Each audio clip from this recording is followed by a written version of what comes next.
power coming off of the buzzer, okay? We got ground, we got video, okay? These are just the ones that are going to the receiver. Power and ground here. This cap is a 330 microfarad, 35 volt cap.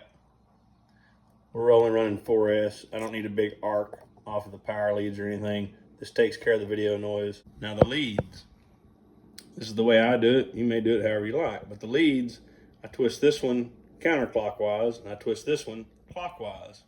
So the lead that goes to your camera clockwise and the lead that goes to your VTX counterclockwise.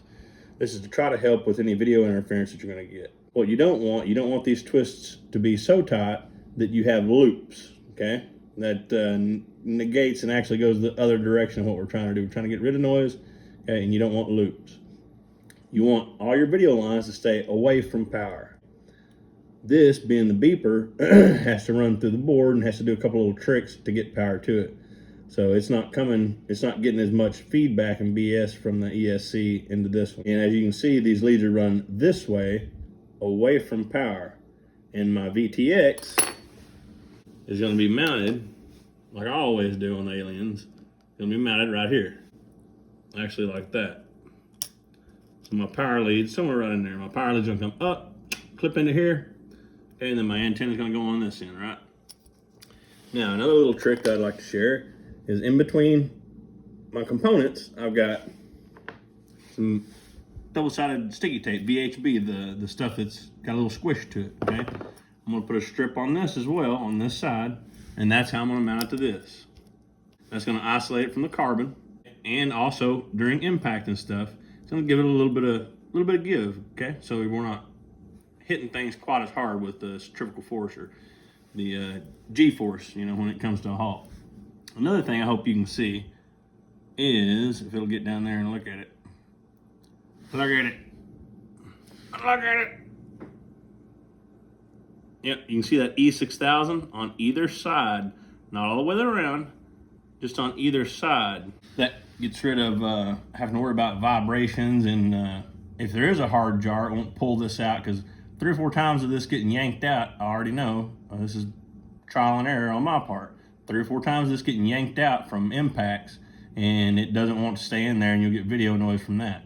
So I would do the little E6000 trick, and if you ever need to take this off, there's not enough on there to stop you from taking it off. And those are a few tricks. That's some stuff that I do to get rid of video noise and keeping everything away. Like I know that this side is motor wires, right? So I routed my camera cable around this way, away from the motor wires where the signal is going to be coming through, okay? And this isn't going to be laying like that. It's going to be up. It's going to be up and forward. It's going to actually be kind of shaped like that. So it's going to be away from all that stuff.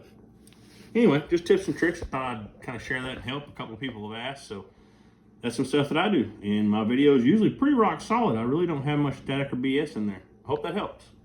All right, so the first thing that you're going to want to do is you're going to want to look up a video on YouTube, and it needs to say Unlock TBS Unifi Pro 32, and it will teach you how to unlock it. When you are successfully unlocked it, it'll have both of these lights on at the same time. Now, once you've done that, you're plugged in the computer, and then we're going to go over here to TBS Agent, which you can download off of the Team Black Sheep website.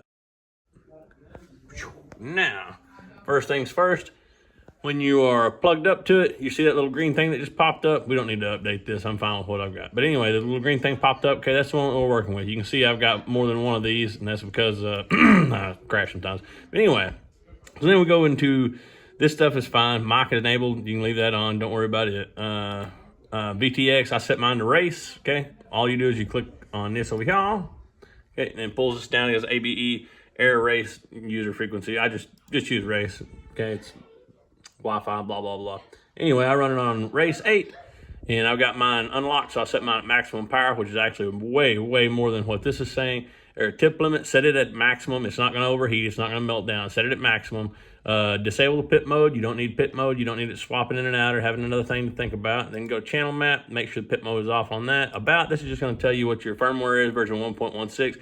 Hardware version, bootload, blah, blah, blah, serial number and all that stuff. You don't need to worry about that. But if you do need to flash firmware, if it's acting wonky or whatever, you can go down here to firmware. Okay, click on that. See that right there? Yeah. Then you go to current firmware. It'll show you what your current firmware is over here. Okay, version 1.16. We got version 1.15. Version 1. These are just older firmware. Okay, it's the same stuff. You know, they just kind of updated a few things. This is something to do with firmware. I don't need to update anything. I'm good to go. So, and just to keep in mind that I'm going to show you the video, and we're going to see what the quality is. But the video that I'm going to get it with the Fusion module inside my goggles and the nice antennas that I got on the goggles is going to be way better than what you're getting here. So if this is super good, then you can imagine the video inside my goggles is flawless, because the antennas we're running on this are not real great. So let's go. All right, so far so good. The video is crystal clear. I don't see any static, any magnetic interference of any kind. Looks like no motor noise to me. Let's make sure that our range is good. Nothing squirrely is going to happen. Let's go behind something metal and see how our penetration is. Perfectly fine. There's motor spun up pretty good. I don't see any motor noise at all. Matter of fact, it's crystal clear. Let's see about if we go somewhere where we know that there's going to be Wi-Fi routers and stuff. You can tell that there is no distortion. There's basically it's perfect, right? I mean, it doesn't really get any, much better than this, if any at all. And that little something is, I want to see if it'll punch through this whole damn container, and it does, with very, very little noise.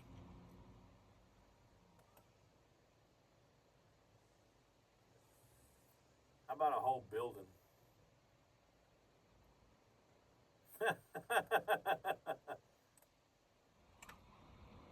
Yeah.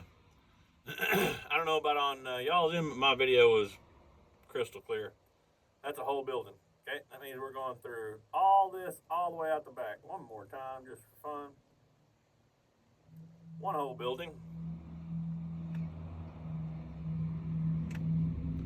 I think this VTX and little combo here speaks for itself.